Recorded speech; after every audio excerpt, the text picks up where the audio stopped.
Жалал Абад шаарынын мэриясында өткөрүлгөн коллегиялык жыйында 2019 каланын социалдык, экономикалык жана курулуш тармактарында аткарылган жумуштардын жыйынтыгы чыгарылды. Ага өкмөттүн Жалал Абад областындагы ыйгарым укуктуу өкүлчүлүгүнүн аппарат башчысы Исламбек Масабиров, шаар мэри Мураталы Тагаев, шаардык кеңештин төрагасы Айбек Жолдошов жана мекеме ишканалардын жетекчилери катышты. Анда маалым болгондой, жыл башында Жалал Абад шаарынын экономикалык көрсөткүчтөрүн өнүктүрүү багытында коюлган план тапшырмалар 100% аткарылгандыгы айтылып, жергиликтүү салык жыйноо көрсөткүчү 103% түзгөн. Ал эми инвестиция тартуу жаатында шаардын ар тараптуу экономикалык багыттары боюнча 5 миллиард 400 миң сомдук жумуштар жасалган. Бул 2018 жылга салыштырмалуу 114% көрсөткүчтү түзгөн. Азыр айтып атат, өткөн жылга салыштырмалуу 6%га өсүш болду деп.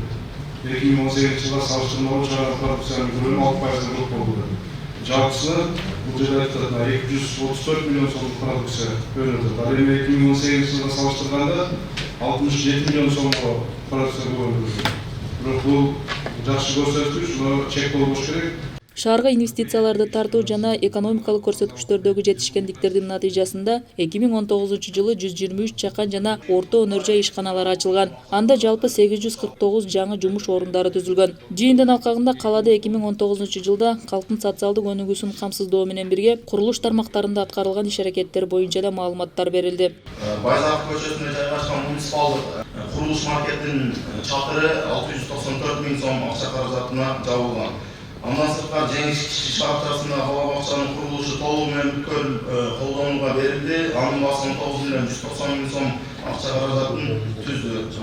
Курманбек атындагы стадиондун чукпоочу аянтына жаңыдан резина төшөлдү. Анын баасы 3 миллион 598 миң сом түзгөн.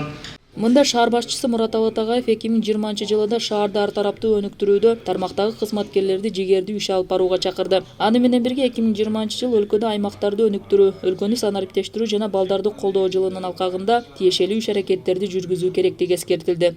Бүгүн мынакей Жалал Абад шаарынын социалдык экономикалык өнүгүүнүн жыл жыйынтыгын чыгардык. Шаарыбызда бир топ өкмөт тарабынан, президент тарабынан, анан ошол областтагы ыйгарымдуу өкүлчүлүк тарабынан коюлган бир топ программалар, иш-чаралар өз деңгээлинде иш-аракетине жетти. Ал эми салык жыйымдары тууралуу сөз кыла турган болсок, bir жылда 796 миллион 300 миң сом акча болсо, былтыркыга салыштырмалуу 92 миң сомго көп салык жыйналып, 100% көрсөткүчтү түздүк. Коллегиялык жыйындын соңунда Жалал Абад шаарындагы алдыңкы өндүрүштүк жана кызмат көрсөтүү мекемелерине жергиликтүү бийлик тарабынан ардак грамоталар тапшырылды.